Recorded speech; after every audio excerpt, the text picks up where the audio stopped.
أعوذ بالله من الشيطان الرجيم بسم الله الرحمن الرحيم سبحان الذي أسرى بعبده ليلا من المسجد الحرام إلى المسجد الأقصى الذي باركنا حوله لنريه من آياتنا إنه هو السميع البصير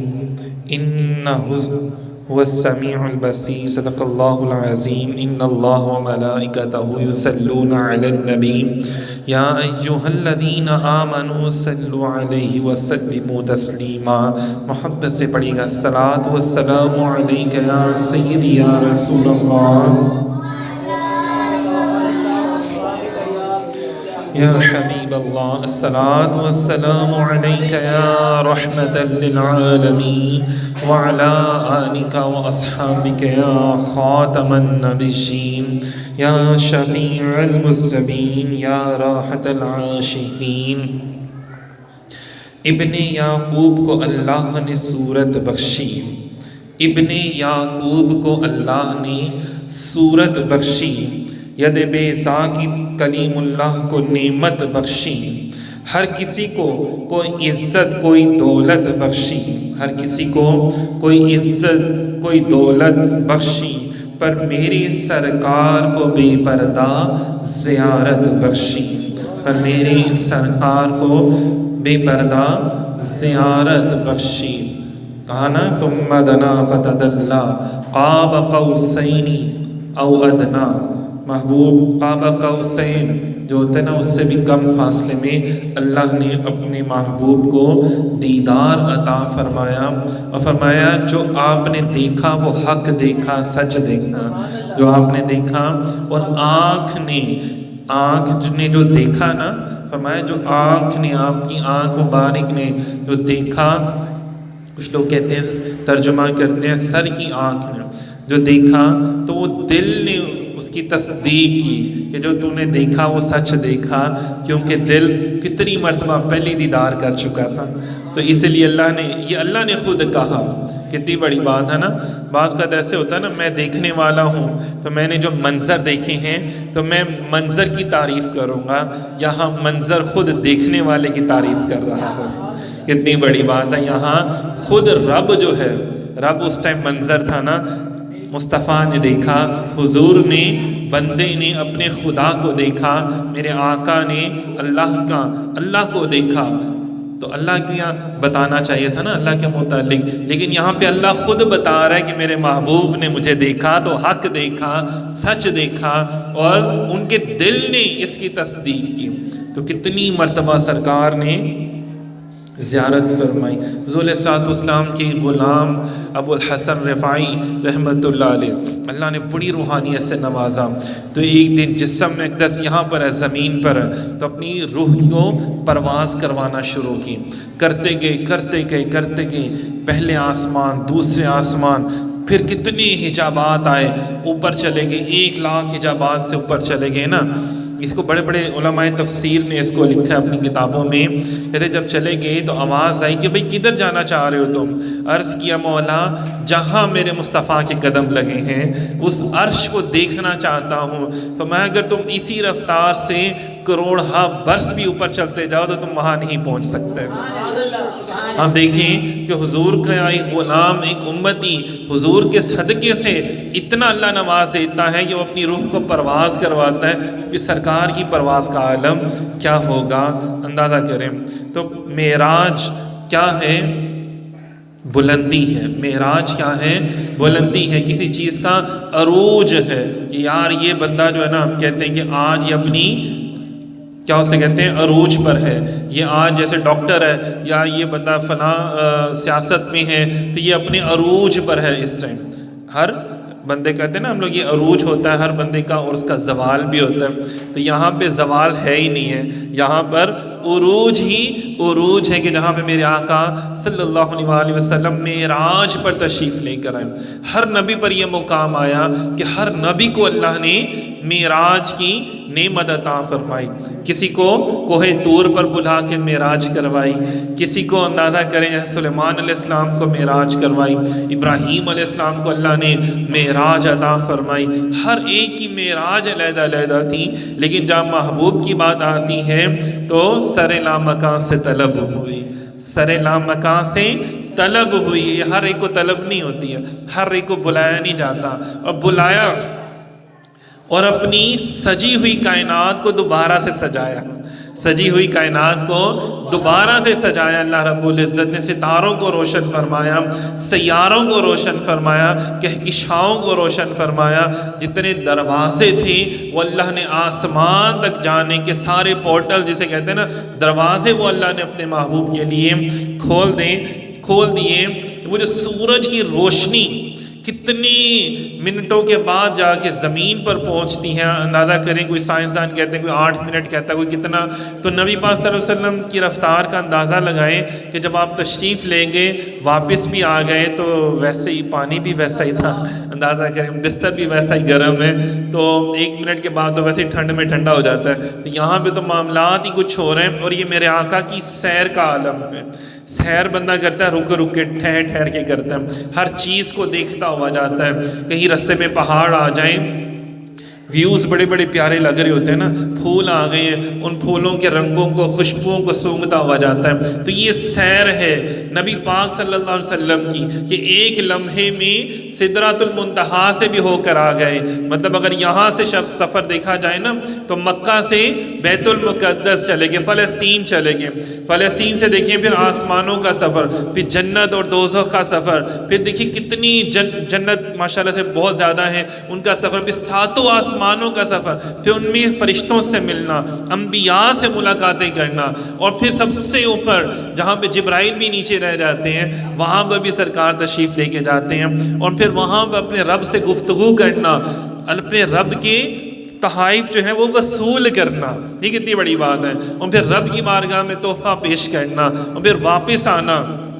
تو یہ سارا عمل کیا دنیا میں کیا تھا، ایک لمحہ گزرا تھا. ابھی فرمایا کہ میرے آقا روح کائنات ہیں. جب روح جسم سے نکال دی جاتی ہے نا تو جسم ساکت ہو جاتا ہے، جسم ہلنا جلنا ہر چیز بھول جاتا ہے. جب میرے آقا علیہ الصلوۃ والسلام اس دنیا سے تشریف لے کر گئے تو اللہ تعالیٰ نے کیا کیا، جسم کو ٹھہرا دیا، سکون آ گیا، ہوائیں چلنا، ہر چیز چلنا جو تھی وہ رک گئی. خیر اب اس کے اوپر بھی لوگ دنیا تحقیق کر رہی ہیں. میرے نبی کی معراج کا عالم تو خیر بہت زیادہ ہے. وہ کہتے ہیں نا اکثر ہمارے نعت خوان ساتھی پڑھتے ہوتے ہیں، آپ تو ہمارے داتا کو نہیں سمجھ سکتے، میرے نبی کی شان تو پھر بہت اوپر ہے. میرے داتا پر حضور کی ایک کرامت نہیں سمجھ سکتے، جو وہاں پہ عبداللہ ایک بندہ جو مسلمان ہو گیا تھا، آج اسی قبر ہے وہاں پہ، کہ جس کو آپ نے چائے پلائی اور اس کپ میں جو اس کے گھر میں پڑا ہوتا تھا، جو اس کے انگلینڈ میں اس کے گھر میں وہ کپ پڑا ہوتا تھا، اور اس میں چائے پلا دی، اور وہ یہ سوچا تھا کہ یار آصف بن برقیہ کیسے میلوں دور سے تخت لے آئے ہوں گے. اور دیکھیں اگر وہ یہ سوچتا کہ سرکار کیسے تشریف لے کر گئے اور کیسے واپس آ گئے، اور ابھی تو سرکار براق پر تشریف لے کر گئے، یہ براق کی سپیڈ تھی. اور میرے آقا کی رفتار کا عالم کیا ہوگا کہ جب پوری دنیا سے کہیں پر بھی کوئی بھی میرے آقا کا امتی حضور پر درود و سلام پیش کرتا ہے نا تو میرے آقا اس پر اپنی نگاہ کرم فرماتے ہیں. تو میرے آقا کی نگاہ کا سفر دیکھیں.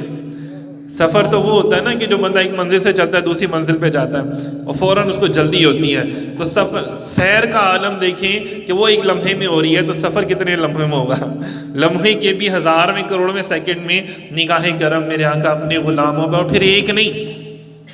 پوری دنیا میں 1.25 ارب مسلمان ہیں. جب سب نماز کے ٹائم پڑھ رہے ہوتے ہیں، کیا پڑھ رہے ہوتے ہیں، اللہم صلی علی محمد وعلی آل محمد، تو سرکار مدینہ علیہ الصلوۃ والسلام اسی طرح توجہ فرماتے ہیں. تو کتنی ہزاروں لوگ ہیں جو روزانہ مرتے ہیں مسلمان، اور قبر میں جب جاتے ہیں تو حضور کا دیدار عطا ہوتا ہے. اور کیا دیکھو کتنی بڑی بات ہے، حضور کا چہرہ اقدس کا دیدار کروایا جاتا ہے. پوچھا جاتا ہے بتاؤ تم کیا کہتے تھے ان کے بارے میں. تو یہ دیکھیں کتنی بڑی بات ہے کہ سرکار مدینہ علیہ الصلوۃ والسلام کی شانیں تو بہت بلند ہیں. ہمارے عقل، فہم، ہمارا ادراک، ہماری سوچنے کی طاقتیں، ہمارے خیال بھی وہاں پہ تصور نہیں کر سکتے، ہمارے خیال کا بھی وہاں پہ گزر نہیں ہو سکتا. تو میرے نبی پاک صلی اللہ علیہ وسلم کی شان ہے. کیا کریم علیہ الصلوۃ والسلام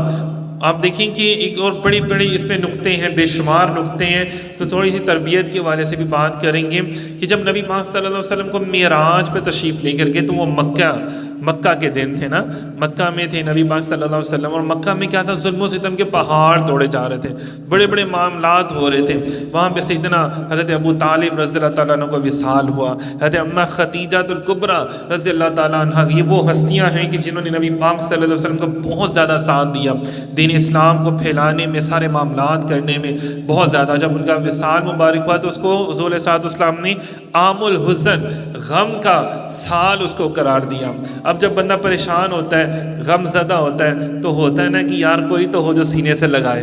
کوئی تو ہو جو سینے سے لگائے، جو تھپکی دے کہ چل یار کوئی بات نہیں، اللہ تعالیٰ کرم کرے گا اور معاملات اچھے ہوں گے۔ تو یہاں پہ ہم دنیا میں ایک دوسرے کا سہارا ڈھونڈتے ہیں، ایک دوسرے کو تھپکی دیتے ہیں، یار سوچتے ہیں یار کوئی میرا چاچے کا بیٹا، کوئی بھائی، کوئی دوست، کوئی یار، کوئی آ کے مجھے سینے سے لگائے۔ تو یہاں پہ جب حضور علیہ السلام کا یہ معاملہ ہو رہا ہے تو اللہ پاک کیا فرما رہا ہے کہ آ جائے محبوب، آپ مجھے دیکھیں میں آپ کو دیکھوں، آپ مجھے دیکھیں میں آپ کو دیکھوں۔ اس طرح ایک دوسرے کا غم جو ہے اس کو کم کرتے ہیں۔ تو یہاں پہ دیکھیے دیدار کروا کر جو ہے وہ غم ختم کیا جا رہا ہے، یہاں پہ سیر کروا کر غم کو ختم کیا جا رہا ہے۔ اور یہاں پہ دیکھیں دیدار کروا کے اللہ تعالیٰ نے اپنے محبوب علیہ السلام کو میں تیری معراج کے جو تو جانے کہاں تک پہنچا، میری معراج کہ میں تیرے قدم تک پہنچا۔ تو سامعین محترم مختصر کروں گا، میری معراج کہ میں حضور کے قدم تک پہنچا۔ حضور علیہ السلام نے فرمایا کہ اللہ تبارک و تعالیٰ نے آسمان سے جو ہمیں تحفہ دیا نا، اور تو ایسے بہت سے تحائف عطا فرمائے جو امت کے لیے کیا ہے، نماز عطا فرمائی۔ نماز کیا ہے، آسمان کا تحفہ ہے نا، نماز کیا ہے، آسمان کا تحفہ ہے۔ اللہ تعالیٰ نے مجھے آپ کو کن دو چیزوں سے بنایا، مٹی سے بنایا اور روح سے بنایا۔ مٹی سے ہمارا جسم بنایا نا، اور روح کس سے بنائی، روح نور سے ہے نا، آسمان سے آئی ہے نا، روح تو زمین سے پیدا نہیں کی اللہ تعالیٰ نے۔ مختصر بس ایک پوائنٹ کر کے پھر انشاءاللہ اجازت چاہیں گے۔ تو دیکھیے حضرت مٹی جسم، اس کی خوراک کیا ہے، ہم لوگ مٹی سے حاصل کرتے ہیں، اس کی جتنی خوراک ہے ہم لوگ مٹی سے حاصل کرتے ہیں نا، جیسے گندم ہے، آٹا ہے، چاول ہے، دالیں ہیں، سبزیاں ہیں، پھل، یہ سب کے سب مٹی سے ریلیٹڈ ہیں۔ جب ہم یہ نہیں کھاتے تو ہمارے اندر کمزوریاں پیدا ہو جاتی ہیں، ہمارے اندر بیماریاں نکلنا شروع ہو جاتی ہیں، پھر ہم ان کا علاج کروانے کے لیے جاتے ہیں، اور ان کا علاج بھی آج آگے مٹی سے منسلک جو چیزیں ہوتی ہیں انہی سے ہی دوائیاں بنتی ہیں نا، وہی ہماری پھر طاقت بن جاتی ہے، پھر ہمارا جسم دوبارہ سے توانا ہو جاتا ہے، پھر ہم لوگ ہر قسم کے کام کر سکتے ہیں، بھاگ سکتے ہیں، دوڑ سکتے ہیں، اپنے فزیکلی سارے کام کر سکتے ہیں۔ اسی طرح ہماری جو روح ہوتی ہے نا، اس کو بھی خوراک کی ضرورت ہوتی ہے، اس کو بھی خوراک کی ضرورت ہے۔ اب روح کیا ہے، آسمانی ہے، اور قرآن کہاں سے آیا، آسمان سے آیا نا، قرآن کہاں سے آیا، آسمان سے آیا، اور اسی میں حکم نماز کا ہے، تو حکم بھی کہاں سے آ رہا ہے، آسمان سے آ رہا ہے۔ تو معلوم ہوا اگر تم چاہتے ہو کہ تم اپنی روح کو بھی توانا کرو، تمہاری روح بھی صحت مند تندرست ہو جائے اور وہ بھی پراپر طریقے سے کام کر سکے۔ دیکھیں نا، روح، بیمار روح کیا ہوتی ہے، یار آؤ جو محفل میں چلنا ہے، یار ٹائم نہیں ہے میرے پاس، یار وہ پارٹی میں جانا، چلیے۔ تو بیمار روح ایسی ہوتی ہے کہ وہ کسی اچھے کام کی طرف جا ہی نہیں سکتی، جو برا کام ہوگی اس کی طرف وہ چلی جائے گی۔ اور اگر وہی روح آپ کی تندرست ہوگی، آپ اس کو پراپر، آپ اسے غذا کھلاتے ہوں گے، پراپر اسے روزانہ قرآن پاک کی تلاوت ملتی ہوگی، پراپر روزانہ وہ نماز ادا کرتا ہوگا، پراپر روزانہ، اب دیکھیں قرآن کس پر نازل ہو رہا ہے، نبی پاک صلی اللہ علیہ وسلم پر، اور اگر وہ روزانہ پراپر، اور آسمان سے ہی حکم آ رہا ہے کہ مومنو تم بھی میرے نبی پر درود بھیجو۔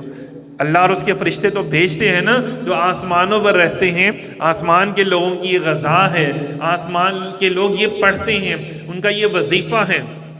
تو تم بھی چاہتے ہو تمہاری روح پر بھی ویسا ہی کرم ہو جائے، آسمانوں والا نور تمہیں بھی عطا ہو جائے، تمہیں بھی علم عطا ہو، تمہارے اوپر بھی فہم اور ادراک کے جو دروازے ہیں وہ کھل جائیں، تمہیں بھی نئی نئی باتیں، عقل و مند اور دانائی والی باتیں تمہارے اوپر کھلتی چلی جائیں، اور تم بھی علم و حکمت کے سمندروں میں غوطہ زن ہو، تو تم بھی میرے محبوب پر درود و سلام کے نذرانے پیش کرو۔ جتنا ہم درود پڑھیں گے، اور نماز کیا ہے، حضور صلی اللہ علیہ وسلم کی آنکھوں مبارک کی ٹھنڈک ہے، حضور تک ہماری طرف سے ٹھنڈک پہنچے گی کتنی بڑی بات ہے، اور ہماری طرف سے درود و سلام پہنچے گا، اب یقین کریں پھر ہماری روح بھی اتنی طاقتور ہو جائے گی تو ہمیں نماز پڑھنا کوئی برا لگے گا ہی نہیں، بلکہ ہمیں تو بڑا اچھا لگے گا، بلکہ انتظار رہے گا یار اتنی سی رات ہوتی ہے، کاش ہم بھی کہہ سکیں کہ مولا ہمیں بھی کوئی سجدہ کرنے کی توفیق عطا فرما۔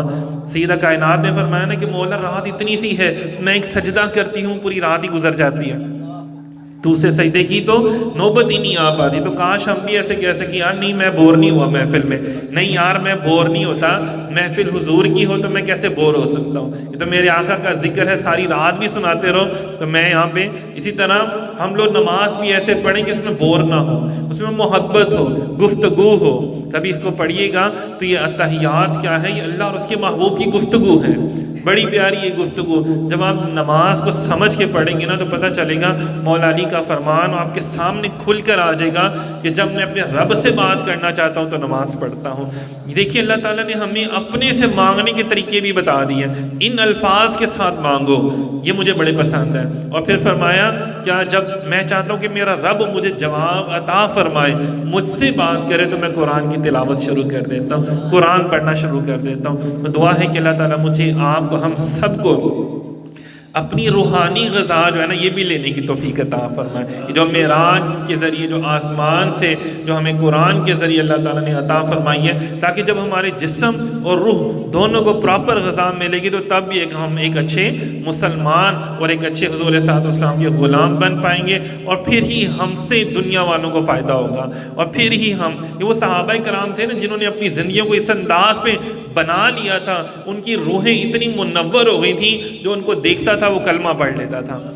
عیسائی یہودی وہ ان کی عوام یہ قومیں ان کی یہ کہتی تھیں کہ یار مسلمان جو ہے نا وہ آ کے ہمارے اوپر حکمرانی کریں، جب وہ کرتے ہیں تو معاشرے میں عدل و انصاف آ جاتا ہے، معیشت بھی ٹھیک ہو جاتی ہے، روپیہ پیسہ آنا شروع ہو جاتا ہے، زمین جو ہے وہ خزانے اگلنا شروع کر دیتی ہے۔ کب؟ جب مسلمان حکمران ان چیزوں پر عمل کرنا شروع کر دیا انہوں نے نا، اور اب دیکھ لیں جب مسلمان حکمرانوں نے چھوڑ دیا عمل کرنا تو پھر دیکھ لو، اور ہم نے بھی چھوڑ دیا تو پھر کیا ہوا، تو پھر کبھی کوئی چیز مہنگی ہو رہی ہے تو کبھی کوئی چیز نہیں مل رہی، تو کبھی کسی کے پیچھے کھجل خراب ہو رہے ہیں ہم لوگ، تو یہ ساری کھجل خرابیاں صرف ہماری نااہلی کی وجہ سے ہیں۔ بس دعا کرتے ہیں اللہ رب العزت ہمیں اسی طرح اپنے جسم اور روح دونوں کی جو ہے نا خوراک کا انتظام کرنے کی توفیق عطا فرمائے، اور ان باتوں پر عمل پیرا ہونے کی توفیق عطا فرمائے۔ بہت شکریہ، جزاک اللہ۔